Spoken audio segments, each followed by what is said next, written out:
இப்போ வர நியூஸ்லாம் பார்த்தா, ஆந்திரா காட்டுல மழைன்னு தான் சொல்லணும். கூகுளோட ஒரு மிகப்பெரிய ஏஐ ப்ராஜெக்ட் வந்து இப்போ ஆந்திராவுக்கு வந்திருக்கு.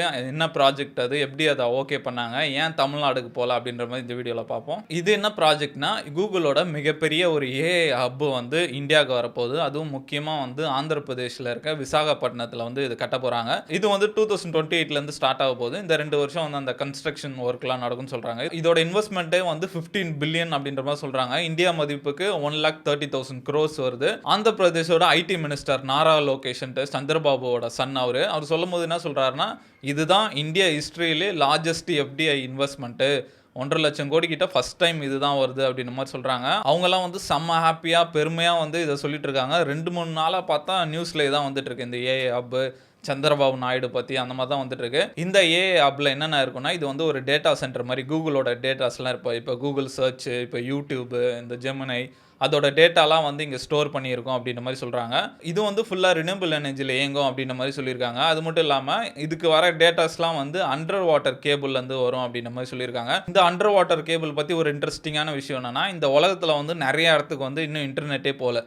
அதுக்கு முக்கியமான காரணம் என்னன்னா, அந்த இடத்துக்குலாம் வந்து ஒயர் எடுத்துட்டு போ முடியல. அதுதான் காரணம். இப்ப தான் வந்து Starlink வந்து சேட்டலைட் மூலியமா இன்டர்நெட் குடுத்துட்டு இருக்காங்க.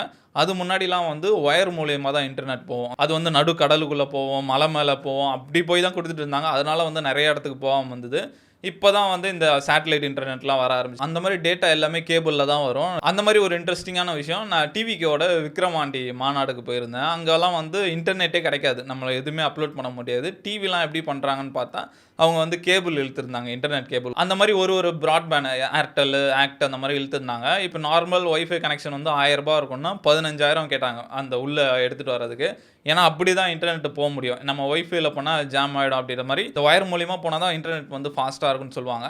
அந்த மாரி உலகம் ஃபுல்லாவே இந்த ஒயர்ல தான் கனெக்ட் ஆயிருக்கு. இப்ப இந்த விசாகப்பட்டினத்தில இருக்க ஏஐ ஹப் வந்து மொத்த இதுக்கும் வந்து ஒரு ஜங்ஷன் மாரி இருக்கும்னு சொல்றாங்க. எல்லா இடத்துல இருந்து கேபிள் வந்து இங்க வந்து கனெக்ட் ஆகும் அப்படின்ற மாரி சொல்லியிருக்காங்க. இது மூலியமா வந்து ஆந்திராக்கு வந்து 1,00,000 மேல வேலை வாய்ப்பு கிடைக்கும் அப்படின்ற மாரி சொல்லியிருக்காங்க. இயர்லி ரெவென்யூவா வந்து ஒரு 10,000 கோடிக்கு மேல கிடைச்சிரும் அப்படின்ற மாரி சொல்லியிருக்காங்க. இது கண்டிப்பா ஆந்திர பிரதேச பொறுத்தவரைக்கும் ஒரு ஸ்மார்ட்டான இன்வெஸ்ட்மென்ட் தான் நினைக்கிறேன். அவங்க என்ன பிளான் பண்றாங்கன்னா, இது மூலியமா வந்து இப்ப Google வராங்க. இது மூலியமா வந்து மத்த கம்பெனிஸ்லாம் நம்ம அப்படியே உள்ள கொண்டு வந்துரலாம். இப்போ ஓப்பன் ஏஐ வந்துரும். அப்புறம் மெட்டா வந்துரும். இந்த விசாகப்பட்டினத்தையே ஒரு ஏஐ சிட்டி மாரி ஆக்கிடலாம்னு அவங்க பிளான் பண்ணிட்டு இருக்காங்க. இந்த டேட்டா சென்டர் ஆந்திர பிரதேஷ்ல வரனால ஆந்திர பிரதேஷ் மட்டும் இல்ல இந்தியாக்கே ஒரு நல்ல நியூஸ் தான் அப்படின்ற மாதிரி அந்த மினிஸ்டர் நாரா லோகேஷ் சொல்லியிருக்காரு. எதனாலனா இந்தியாவில் இருக்க டேட்டா வந்து இனி எங்கேயும் வெளியே போகாது, இந்தியாக்குள்ளே தான் இருக்கும், அந்த அளவுக்கு சேஃபாக இருக்குன்ற மாதிரி நாங்கள் கேரண்டி கொடுக்குறோம். அதே மாதிரி இங்கே ஓப்பன் பண்ணுற டேட்டா சென்டர் பார்த்தோன்னா 1 கிகாவாட் வரைக்கும் இருக்கான்.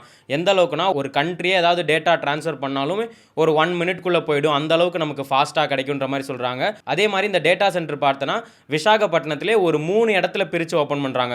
ஒரு 200 ஏக்கரில் ஒன்று, ஒரு 160 ஏக்கர், ஒரு 120 ஏக்கர் அப்படின்ற மாதிரி 3 இடத்துல பிரித்து ஸ்டார்ட் பண்ணுறாங்க. அதனாலுமே மக்களுக்கு நல்ல வேலை வாய்ப்பு இங்கே கிடைக்கும்ன்றாங்க. அதே மாதிரி நமக்கு தெரியும் இந்த ஆந்திர பிரதேஷும் ஹைதராபாத்துமே இந்த தெலுங்கானான்ற மாதிரி பிரிஞ்சது. முன்னாடி பார்த்தோன்னா எல்லாம் ஒன்றா தான் இருந்தாங்க. அப்போவுமே பார்த்தோன்னா 1990ல் பில்கேட்ஸ் வந்து யூஎஸ்க்கு அப்புறம் எனக்கு ஒரு இன்னொரு சென்டர் ஒன்று ஓப்பன் பண்ணணும்னு எங்கே சூஸ் பண்ணாங்கன்னா ஹைதராபாத் தான் சூஸ் பண்ணாங்களாம். அப்பயே ஒரு மிகப்பெரிய ப்ராஜெக்ட் வந்து சைன் பண்ணாங்க. அதே மாதிரி இப்போ திரும்பியும் கூகுளும் ஆந்திர பிரதேஷ் சைடு தான் வந்திருக்காங்க. இதில் என்ன கோயின்சிடன்ஸ் பார்த்தோன்னா அப்போ 1990ல் மைக்ரோசாஃப்ட் உள்ளே வரும்போது யார் சிஎம்மாக இருந்தாருன்னு பார்த்தோன்னா இதே சந்திரபாபு நாயுடு தானா. இப்போ யார் சிஎம்மாக இருக்காருன்னா இதே சந்திரபாபு நாயுடு தான். அதனாலே அவரை பார்த்தோன்னா ஒரு டெக்கி சாவி சிஎம்ன்ற மாதிரி செல்லமாக கூப்பிடுறாங்க. இப்போ என்ன சொல்கிறாங்கன்னா ஹைதராபாத் வந்து இந்த டெக் சிட்டியாக வளர்றதுக்கு ஒரு 30 வருஷம் எடுத்துக்கிச்சு. ஆனால் ஆந்திர பிரதேஷ் பார்த்தோன்னா ஒரு 10 வருஷத்துலேயே அந்த அளவுக்கு நாங்கள் டெக்காக வளர்ந்துருவோம் அப்படின்ற மாதிரி சொன்னார். இதில் நம்ம முக்கியமாக பார்க்க வேண்டியது வந்து இந்த சந்திரபாபு நாயுடோட லீடர்ஷிப். நீ சொன்ன மாதிரி மைக்ரோசாஃப்ட் வந்து 1990ஸ்ல வந்து யூஎஸ்ஏலேருந்து நம்ம வெளியே போய் ஒரு சாஃப்ட்வேர் டெவலப்மெண்ட் சென்டர் ரெடி பண்ணோம் அப்படின்னு பார்க்குறாங்க. அவங்க ஃபஸ்ட்டு வந்த இடம் வந்து இந்தியாவில் ஹைதராபாத். அப்போ வந்து சிஎம் வந்து சந்திரபாபு நாயுடு. இப்போ கூகுள் வரும்போதும் அதோட சீஃப் மினிஸ்டர் வந்து சந்திரபாபு நாயுடு. இதிலே தெரியுது அவங்க எந்த அளவுக்கு நெகோசியேஷன் பண்ணியிருப்பாங்கன்ட்டு. அதுக்கப்புறம் அந்த நாரா லோகேஷ் அவரோட இன்டர்வியூஸ்லாம் பார்க்கும்போது என்னடா இவர் இவ்வளோ டேலண்டடாக இருக்காரு அப்படின்ற மாதிரி இருக்குது. செம்மையாக பேசுகிறாங்க. கடந்த 17 மாதத்தில் மட்டும் 120 பில்லியனுக்கு இன்வெஸ்ட்மெண்ட் எடுத்துகிட்டு வந்திருக்காங்க. நிறைய கம்பெனிஸ் வந்துட்டு இருக்கு ஆந்திர பிரதேஷ்க்கு. நீ சொன்ன மாதிரி ஹைதராபாத்துக்கு எப்படி 30 வருஷம் ஆச்சோ அதை வந்து நாங்கள் 10 வருஷத்தில் பண்ணி காட்டுறோம், ஏஆல பாசிபிள் அப்படின்ற மாதிரி சொல்கிறாங்க. எல்ஜி வந்து அங்கே இன்வெஸ்ட் பண்ணுறாங்க, பாரத் பெட்ரோலியம் அங்கே இன்வெஸ்ட் பண்ணுறாங்க, அதானி வந்து அங்கே நிறைய மேஜர் இன்வெஸ்ட்மெண்ட் பண்ணுறாங்க. அதுக்கப்புறம் அங்கே வந்து ஒரு மிகப்பெரிய ஸ்டீல் பிளான்ட் வரப்போகுதுன்னு சொல்கிறாங்க. அதோட கெப்பாசிட்டியே வந்து அங்கே வந்து 31 லட்சம் டன்னு ஸ்டீல் வந்து ரெடி ஆகும் அப்படின்ற மாதிரி சொல்கிறாங்க. அதுக்கப்புறம் வந்து அவங்க கிட்ட ஒரு மிகப்பெரிய ஒரு ஹார்பர் இருக்குது. இந்த மாதிரி பயங்கரமாக அவங்க இன்வெஸ்ட்மெண்ட்டை ஈர்த்துட்டு இருக்காங்க. அது மட்டும் இல்லாமல் 2017ல் வந்து கியா மோட்டார்ஸும் அங்கே தான் போச்சு. அவங்க வந்து தமிழ்நாடு வர வேண்டியது அங்கே போயிடுச்சு அப்படின்ற மாதிரி சொல்லுவாங்க. அதுக்கு முக்கியமான காரணம் என்னன்னா, இங்கே வந்து ஹுண்டாய் ஃபேக்ட்ரி இருக்குது, அது பேரண்ட் கம்பெனி, அது கீழே தான் கியா வருது.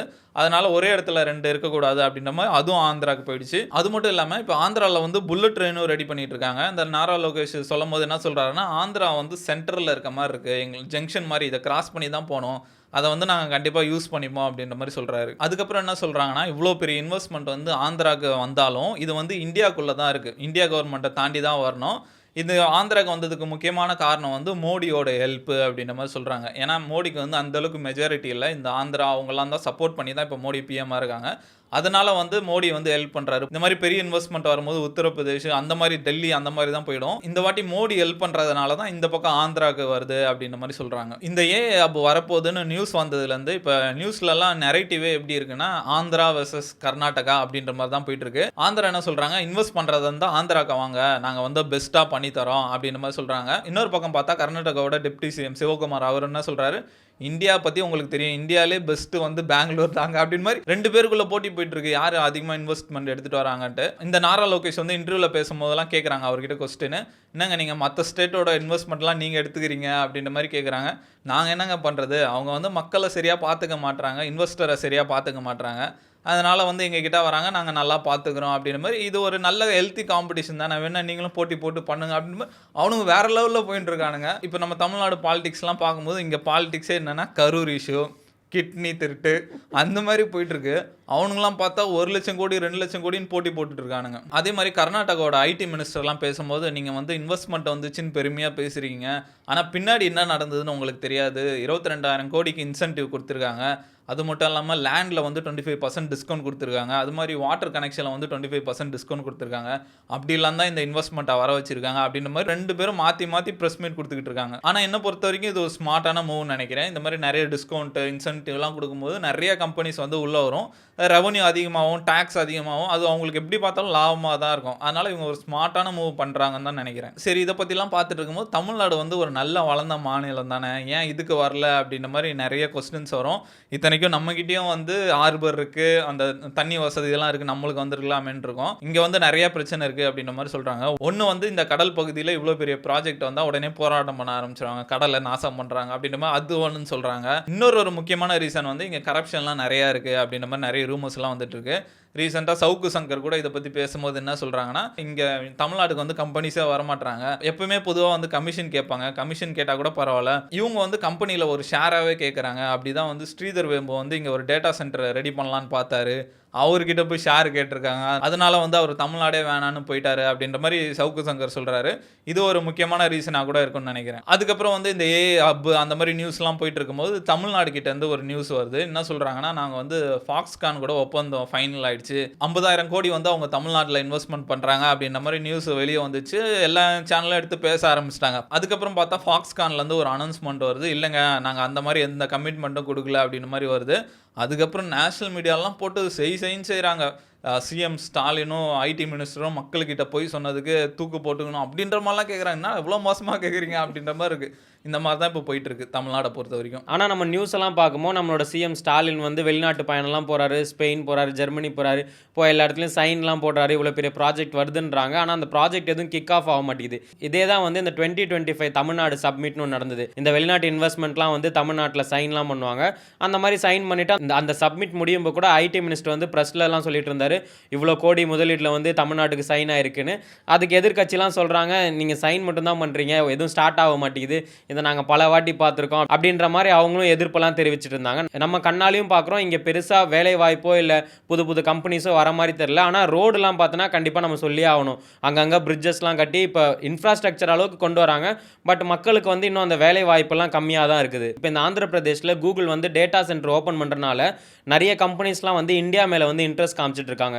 இப்போ ரீசெண்டாக பார்த்தனா கூட இந்த அமேசான் AWS அவங்களோட சர்வீசஸை வந்து ஒரு 60,000 crores ப்ராஜெக்டை வந்து நாங்கள் மகாராஷ்டிரா தெலுங்கானாவில் ஸ்டார்ட் பண்ணுறோன்னு சொல்கிறாங்க. அதே மாதிரி மைக்ரோசாஃப்ட் பார்த்தோன்னா ஒரு 3 பில்லியனுக்கு புதுசாக ஒரு ப்ராஜெக்டை பூனே ஹைதராபாத்தில் பார்த்துட்டு இருக்கோன்னு சொல்கிறாங்க. இந்த மாதிரி பெரிய பெரிய கம்பெனிலாம் வந்து இந்தியாவில் இன்வெஸ்ட் பண்ணுறதுனால வேலை வாய்ப்பும் அதிகமாகவும் யங்ஸ்டர்ஸ் நல்லா படித்தவங்களுக்குலாம் வந்து நிறைய வேலை கிடைக்கிறதுக்கும் சான்சஸ் இருக்குது. இதெல்லாம் பார்க்கும்போது தமிழ்நாடு இன்னும் நிறைய டெவலப் ஆகணும்னு நினைக்கிறேன். அவங்க ஆந்திரா கர்நாடகாலாம் பார்க்கும்போது போட்டி போட்டுக்கிட்டு இன்வெஸ்ட்மெண்ட்டை வர வச்சுட்டு இருக்காங்க. நம்ம ஆளுங்க இன்னும் சைன் பண்ணுறதுலே இருக்காங்களா தாண்டி வர மாட்டேங்குது. நம்ம இன்னும் போட்டி போட்டு அவங்க லெவலுக்கு வந்தால் தான் உண்டு. இல்லைனா எல்லா இன்வெஸ்ட்மெண்ட்டும் அந்த பக்கம் போயிடும்னு நினைக்கிறேன். இப்போ இந்த கூகுள் வந்து ஆந்திராவில் இன்வெஸ்ட் பண்ணுறதை பற்றி என்ன நினைக்கிறீங்க? அதே மாதிரி தமிழ்நாட்டில் ஏன் இந்த மாதிரி பெரிய இன்வெஸ்ட்மெண்ட் வர மாட்டேங்குது? என்ன ரீசனாக இருக்கும்ன்ட்டு கமெண்ட்டில் சொல்லுங்கள்.